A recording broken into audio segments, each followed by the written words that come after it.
भ्रष्टाचार पर चोट करने के कारण आपके जो नेता हैं वो तिलमिलाए हुए हैं कि आपका विभाग घोर भ्रष्टाचार में डूबा हुआ है। फिर मुख्यमंत्री आवास में धरने पर बैठूंगा। मैं आपको चेतावनी दे रहा हूं, मुझे अधिकारियों से धमकाने की आवश्यकता नहीं है। भ्रष्टाचार के मुद्दे पर कांग्रेस नेता गणेश गोदियाल ने धामी सरकार के धागे खोल डाले हैं। धामी सरकार के खिलाफ हल्ला बोला है। धामी सरकार की नीति और नीयत को लेकर तमाम तरीके की चुनौतियां पेश कर दी हैं। धामी दिल्ली में अलग अलग कार्यक्रमों में शामिल हो रहे हैं, आनंद ले रहे हैं और धन सिंह रावत भी लक्षद्वीप में अपनी यात्रा का आनंद ले रहे हैं। इसी बीच उनके विभाग पर एक भ्रष्टाचार का नया बम फूटा है और इसके जरिए सवाल गंभीर हैं। रजिस्ट्रार साहब जो हैं उन्होंने सोशल मीडिया में एक वक्तव्य जारी किया है कि जो सहकारिता विभाग की छवि खराब करेगा हम उस पर कार्रवाई करेंगे।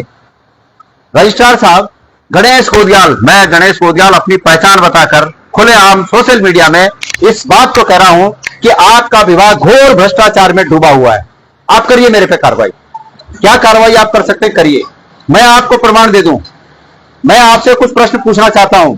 मैं पूछना चाहता हूं, जब कोविड लगा हुआ था आपके विभाग में नौकरियां कैसे तब भर्ती हुई? मैं पूछना चाहता हूं कि कोविड में जहां स्कूटर निकालने की परमिशन नहीं थी, इतनी बड़ी मात्रा में भर्तियां नोएडा में वो परीक्षा कैसे आयोजित की गई? मैं आपसे पूछना चाहता हूं रजिस्ट्रार साहब, क्योंकि आप धन सिंह रावत जी के वकील बनकर सामने आए हैं, तो मैं आपसे पूछना चाहता हूं। मैं आपसे पूछना चाहता हूं कि विभिन्न समितियों के कंप्यूटरीकरण करने के लिए कितना पैसा भारत सरकार ने तय किया था? सहकारिता विभाग ने कितने में वो कंप्यूटरीकरण का काम किया?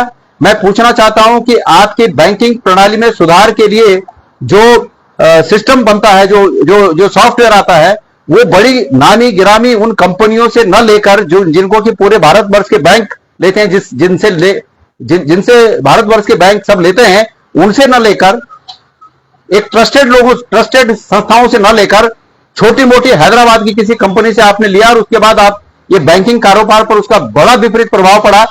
मैं आपसे ये प्रश्न पूछना चाहता हूं, ये किसके हित में आपने किया? धाकड़ धामी की सरकार 3 साल पूरे करने वाली है, लेकिन उससे पहले जो चुनौतियां उनके सामने आ रही हैं, जो दाग लग रहे हैं, जो आरोप लग रहे हैं, उससे कैसे बचेंगे, ये बड़ी चुनौती है। और अगर सहकारिता विभाग में फेहरिस्त इतनी लंबी बताई जा रही है तो ये चुनौती और भी बड़ी होती है। हरिद्वार में विभिन्न समितियों में जो नियुक्तियां हुई हैं, विभिन्न समितियों में जो नियुक्तियां हुई हैं, उन नियुक्तियों के बारे में उनका क्या कहना है? मैं उम्मीद करूंगा कि आपका रजिस्ट्रार साहब का इसमें रिएक्शन मिले, और जब रिएक्शन मिलेगा मैं समितियों के नाम बताऊंगा, जिन लोगों को नियुक्तियां मिली हैं उनके नाम बताऊंगा। इसी दौरान जब सहकारी समितियों में प्रशासक नियुक्त किए गए, उन प्रशासकों के माध्यम से विभिन्न लोगों का विभिन्न समितियों में समायोजन का क्या प्रकरण है, वो भी मैं आपसे जानना चाहूंगा। बताइए ना उस पर। और मैं उम्मीद करता हूं कि आप मेरे पे कानूनी कार्रवाई करें। मैं उम्मीद करूंगा कि आपने म्यूचुअल फंड में, मंत्री जी के कहने पर म्यूचुअल फंड में, शेयर मार्केट में कितना पैसा गंवाया, मैं उस पर भी आपकी प्रतिक्रिया जानना चाहूंगा। मैं जानना चाहूंगा कि विभिन्न सहकारी समितियों में, बैंक में इस दौरान कितने लोग बैकडोर एंट्री से लगे, मैं वो भी जानकारी आपसे जानना चाहूंगा। तो कृपया ये जानकारी मुझे बताइए। और एक चीज और धन सिंह रावत जी, आपको कह देना चाहता हूं, मुझे अधिकारियों से धमकाने की आवश्यकता नहीं है। मैं आपसे और आपके आका से नहीं डरता, तो आपके अधिकारियों से क्या डरूंगा? धमकी कौन किसे दे रहा है, कैसे दे रहा है, ये तमाम तरीके के सवाल हैं जो मौजूदा सरकार पर उठ रहे हैं।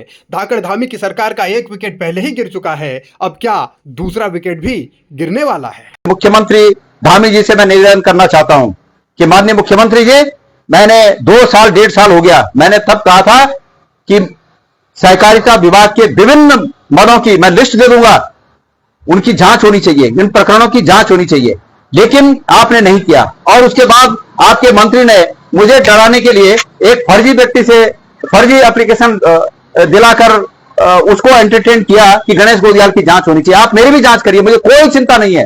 गणेश गोदियाल ने गलत किया होगा तो गणेश गोदियाल के खिलाफ भी कार्रवाई होनी चाहिए, लेकिन मुझे डर दिखाकर,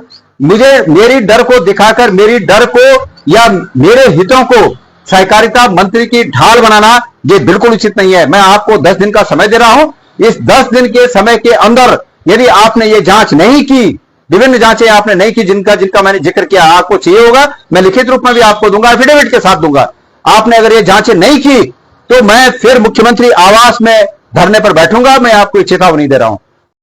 गणेश गोदियाल ने जो बाउंसर फेंके हैं उनका जवाब 10 दिन के भीतर मांगा है। गोदियाल ने साफ साफ कहा है कि वो सबूत भी देंगे, तथ्य भी देंगे, लेकिन कार्रवाई धामी को करनी पड़ेगी। अब क्या 10 दिन के भीतर धामी एक्शन लेंगे अपने मंत्री पर, या गणेश गोदियाल सीएम आवास पर धरना देंगे? इंतजार इसका रहेगा जरूर, लेकिन मुद्दा बेहद गंभीर है। चुनौतियां इस बात को लेकर भी हैं कि सरकार जश्न की तैयारी में है, दूसरी तरफ भ्रष्टाचार वाले जख्म मिल रहे हैं। एक के बाद एक अलग अलग विभागों में अलग अलग मंत्रियों पर आरोपों की बौछार हो रही है, और इन आरोपों के बाद धामी सरकार का जीरो टॉलरेंस कहां दिखेगा, कब दिखेगा, उत्तराखंड ये भी जानना चाहता है।